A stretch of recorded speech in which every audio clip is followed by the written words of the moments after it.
Good evening. You're watching Straight Talk with Eugene Chan. Our guest tonight is the Secretary for Housing, Ms. Winnie Ho. She is an architect by profession and has been with the government for 30 years, attaining the position of Director of Architectural Services in 2020. Most notably, she was pivotal in the recent construction of the quarantine facilities and temporary hospitals used for COVID management. Welcome, Winnie. Welcome, Eugene. Right. Winnie, you have been the Secretary for Housing for the past 2 months, and I'm sure the history of housing shortage was much longer when you, but that you're aware that it was much longer when you accepted appointment. Yes. During our Chief Executive, Mr. John Lee's leadership campaign, he pledged to increase the city's housing supply. Yes. And on the 1st of July, our presidency described it as a key task for the new administration. Yes. As for the title of the show, that are you able to reverse the long-standing trend of housing shortage? Can you deliver? This is a very, very important duty, and I think about it very deeply when I have decided and determined to take up this position as the Secretary for Housing. When Mr. John Lee introduced his principal officials in front of the media, I think I have already decided to take up this challenge, and I have used 3 strategies to tackle the problem. Right.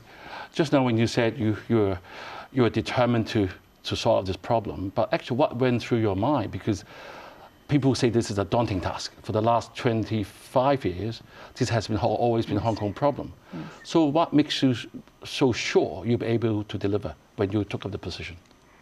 Well, I think one of the very important driving force inside me to take up this duty is that Hong Kong is such an advanced metropolitan city.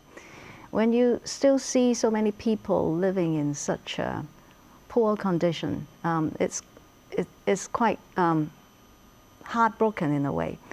I've been visiting these people in the subdivided flats, and families living in very, very small room. They have to do everything within that very small space. The children have to do homework on the bed. They even have to share the bed for various facilities. And you see people, elderly persons living in a very tiny space. So this is the driving force that make me take up this challenge. And the strategies that we have in mind is that the first very important strategy is focus on the speed, how to speed up the construction and how to increase the quantity of the supply. Right, Secretary. In the last government, there were 2 bureaus. I mean, it was Bureau for Transport and Housing before. Now it's split up into 2 dedicated bureaus. Yes. Being it on its own, is it helping your job? Yes, definitely, definitely. I think the transport and housing, it's a huge problem. The workload is huge, and there are so many things happening each day that takes up a lot of time of the former secretary. I think separating transport and housing so that I can, dedicate myself and have all my time, all my efforts into this very important subject would definitely help me to think deeper and more focused. Right. When Frank Chan, the previous Secretary for Housing Transport, was on the show last year, yes, we know that there are about 250,000 people on a 5.9-year waiting list to go to public housing. Mm-hmm. And the average Hong Kong person has to save every cent for 20 years mm-hmm. to accumulate for the actual deposit for a house. Mm-hmm. Is this still the situation right now in 2022? Now, the average waiting time has dropped a bit from the peak of 6.1 year to 6 year. Right. I hope that we can keep the trend, and we hope that when our housing policy was announced later, people would know the determination of the government to turn around and keep lowering this average waiting time. And so that this housing problem, we will show to the people that it's finally being managed. Of course, it will take some time to digest the much needed public housing. Right. Winnie, as you know, the actual solution that Frank proposed was to increase the percentage ratio of public and private housing from the previous 60 to 40 to 70 to 30. Yeah. And they have identified 350 hectares of land to build 300,000 units, in which only 100,000 flats were going to be delivered within the first 5 years. Is this still the figures right now? Yeah, this is the case. So you're still continuing with that plan? Yes, we are still keeping the 70 and 30 ratio. And I think this is a good ratio for the time being. And we do have this 350 hectares of land in hand. But as many people know, the first 5 years, the next coming 5 years, we have 100,000 units to be provided. And the next 5 years, we have 200,000 units to be provided. So the first 5 years is a challenging time. And we are thinking about ways and stronger strategy to tackle the problem in the next 5 years. Yeah, Secretary, some people say that you're in a hot seat. As your area of work is what Mr. John Lee has promised going to come out after his 100 days in office. Yes. So, to ask a personal question, how well are you bearing the heat? I am the only principal official who have this task of preparing the 100 days report. So one is that I have accepted this appointment as a Secretary for Housing. I've never stopped working and thinking about how to tackle the problem. So the heat is bearable? The heat is bearable, it's there, I know it's there, but it's a driving force as well. Oh, good. It drives me on.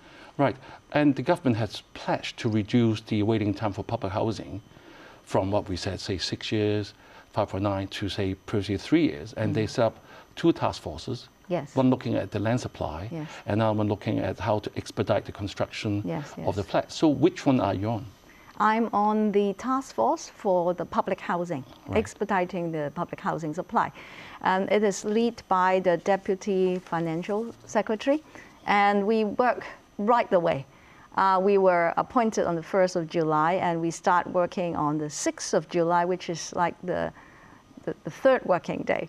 And from that on, we already have 4 to 5 meetings, and with a lot of colleagues from different bureaus and departments joining, because housing supply is not just the problem of one bureau. We need the collaboration with many parties. Right, you just mentioned that increasing housing supply will be the actual top priority for the government, and I'm sure both CE and yourself, we're going to have some plans going to be on holistic and innovative. So let's talk about that when the actual plan comes out at the policy address.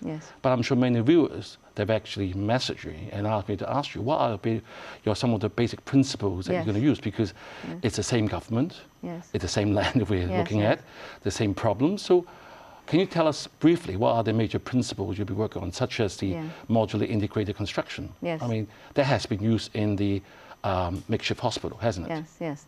I've mentioned the 3 strategy or the 3 principles.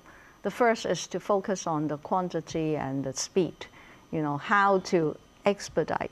On the speed, there are ways to overlap some procedures and overlap some works construction sequencing. So that's my area of profession. When you take up the land, how can you plan some activities in parallel? The piling works, the infrastructure works, and the superstructure works. And the second principle is technology, the introduction of new technology. I've been in the industry for a long time. I'm very keen to see new technology coming. So the modular integrated construction is one of the ways. The third element, which I think is very important as an architect, is the people-centric design, the well-being.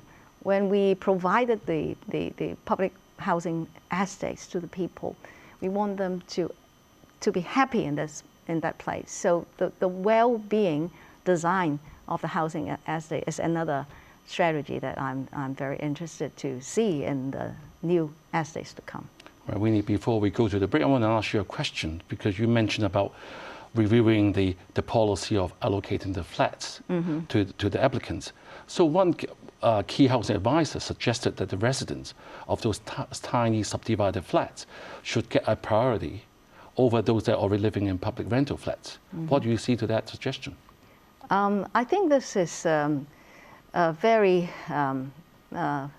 complicated question that we have to analyze really carefully, because flat allocation is affecting many people. We now have this the income checking and all these checking to make the system fair to those who are waiting on the list.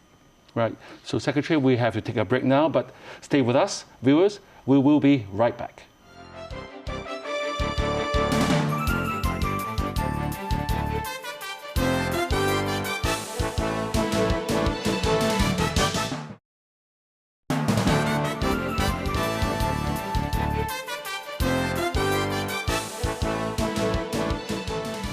Welcome back. With us tonight is Secretary for Housing, Winnie, who has been sharing some of the government's plans to alleviate the housing shortage. So, Secretary, in the first half, we touched on how to allocate the flats. And actually, I also done some homework that I'd like to ask you on, is according to the Hong Kong 2030 Plus, a study published last October, they said the current average living space for Hong Kong is about 161 square feet per person. We're lagging behind even Tokyo's 210 square feet, Singapore's 270, and Shenzhen 300. And last December, the government set a minimum of 280 square feet for building homes for the private sector, but not for public flats. Will you do something about that? Now, definitely. People want to live in more spacious area, spacious flats. But there is a mathematical relationship between the size of a flat and the number of units that we can provide it. Each piece of land has its plot ratio, and the plot ratio controls the total floor area that we can build on that piece of land. The larger each flat, that means the smaller number of units that we can provide out of that piece of land.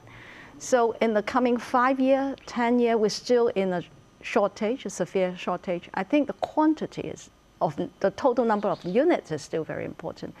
But we will look at this provision of flats in some of, like our green farm, the green farm scheme, whether the small unit should be balanced and what are the percentage of the small unit that is suitable. But I think it takes time that we can review and look at into this problem. If that being the case, how can we reconcile with President Xi's message saying that Hong Kong residents want bigger and affordable flats? So how can we do that? Can we reach that one day? Yeah. Now, first of all, look at the people in the subdivided units. They are really in a very, very small and under-provided space.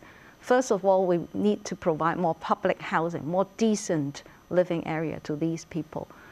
When we have gradually walked out of this problem, I think we have the opportunity to look at even larger flats for the families. But it will take some time to digest the issues that we are in hand. How about subdivided flats? I mean, how are you going to get rid of them by 2049? I know it's still got some time away, because this is what a deadline set by Xia Baolong, right? So can we do that as well? Yeah, we are looking at the figures. We are reviewing our long-term housing strategy, and we are collecting statistic figures and to study the demand and supply situation in Hong Kong about the public flats. So I hope I will share with you later when these figures are in hand. Right, good. Just now we mentioned about you went to start work on the 6th of July. Yes. And with Mr. Frank Chan, he was here last year. He said he went to visit all these subdivided flats on his 9th day on his job. Yes. So you have also visited them, right? Yes. I think there are about 127,000 families in that category. I mean, how bad is it? Can you tell the viewers what you actually see? What is the situation right now? Yes, very bad. As you know, such a beautiful city in Hong Kong, when we have so many good places and we call ourselves a metropolitan city, when we still see people living in such a condition, I think everyone wants to do something to help. So I always appeal to all sectors. If you have the chance to work on public housing, no matter you are a contractor, no matter you are a developer or a building professional, or my colleagues in housing department, try to think how you can help. Either work faster, harder, making the space, better to help these people. I talked to one elderly person. He was in his, I think, 70s. He has just a bed, and his whole entire home is on the bed.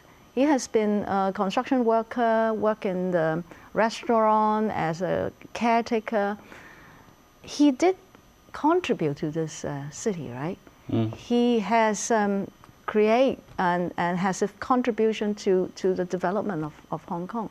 So he deserves something better when he was in his old age. Right. So Winnie, I'm sure your passion will motivate a lot of our viewers to support your continuing work in years to come. Thank you. I need a lot of supporter, actually. Although I'm the How secretary... can we support you? How can the viewers support you? Although I'm the secretary for housing, I have to shoulder this responsibility, and I'm working very closely with colleagues in the housing department. But I need a lot of people to support me on the way, like the contractors I'm working with. Have the best people, best technology, invest more, and think about how to build faster using new methods of construction. Building professionals, when they have the chance to work on public housing, try the best, build the best. Right. So Secretary, let's move on to something that has a lot of discussion in the recent times. It's about the Fanning Golf Course. Okay. Some ecological advisors, including the Advisory Council on Environment, district councillors and members of former land supply task force were having some hesitation about supporting the development of Fanning Golf Course. I'm sure your job is tasked to build more houses, but I've got some questions from many viewers because they know you're coming. So Hong Kong now has changed the situation a lot in the last few years. The economy is starting to downturn. The people having, you look at the street, everything is still not back to normal. So do we have any other options? Why do we have to so-called sacrifice or destroy something that already been built for a relatively small number of houses? What do you reply to that? Now, Eugene, you know this land supply problem has gone through a big debate, a long debate in the last term of the government. And they have decided certain solutions, right? They have agreed on certain proposals. And this term of the government will take the golf course proposal and take it forward. We are working on it. I know the Development Bureau, the Environmental Bureau, they are working very hard to answer to the questions raised by the environmental panel. And this is still the aim of this term of the government. For me, I need to keep the stock of public housing supply. And this piece of land is already counted in this 10-year plan. So I need a firm, and solid stock in hand to stabilize my supply and to make sure that my targets can be met. I mean, being a professional architect, I'm sure you look at things in the holistic sense. Yes. I mean, ecological value is something that you treasure. Yes. But would you say the golf courses is being targeted? I won't say so. When this whole issue of land supply has been opened up for a big debate in the last term of the government, I'm sure everybody, all the stakeholders have a chance to raise their views, and it has gone through a lengthy process to come up with this decision. So I trust this sort of very deep discussion based on rational reasoning and very, professional sort of exchange of views based on mutual respect. We respect the views of the environmental panel. I see where you're coming from. I just want to just reiterate that some members of the former land supply task force was actually having hesitation in supporting. Just to reiterate that again. Anyway, another thing I want to bring up is there's also an increasing sentiment that this issue has kind of been exaggerated, and unfortunately, it has brought out deep-rooted structural imbalance in the society between the have and have-nots. in the light of President Xi's call to maintain social harmony, are you concerned about this? May actually bring out further the actual division of a society, which hurts everyone in the last few years? Yeah, I think the value of these committees, the environmental panel or the town planning board, the values of these committee and platform are exactly providing a good environment where everyone can submit their views and to discuss in a rational and mutual respect manner. But the chairman and the members have to make a decision, a timely decision, right? Otherwise, the discussion will be on and on. Just a quick question. Have you visited the site before, by any chance, the golf course? No, I don't have the chance yet. And when I take up the position of the Secretary for Housing, I have already been, very, very busy, tied up with a lot of other matters. But I know many people love this site, and many people would treasure the ecological environment of this site, and that's side of the view. I think the government as a whole has listened to it and tried to balance and find the best solution for it. I think the fact is because there are other alternatives. I think that's the reason why people are bringing this up again with a new northern metropolis. Right, let's move on quickly before we end the show. Is interimly, in the interim, what else can we do to increase housing supply? I think we talked about the plot ratios and build taller. Will this be part of your plans in that direction? Actually, I think recently you may see from the news that some land, the plot ratio of some area has been increased. So it has always been the good efforts of the Development Bureau and also the Planning Department to look at such opportunities. But the plot ratio and the infrastructure have an interrelationship. The higher you build, you need more roads and transport infrastructure and also other city infrastructure like drainage, water supply, and all that. So, so far as the infrastructure can support, I think each piece of land will be used to its best potential. Good to know. So thank you, Secretary Ho, for detailing your thoughts on how the housing shortage can be alleviated. We look forward to having you again on the show after CE's policy address. Okay. And have a pleasant evening and good night.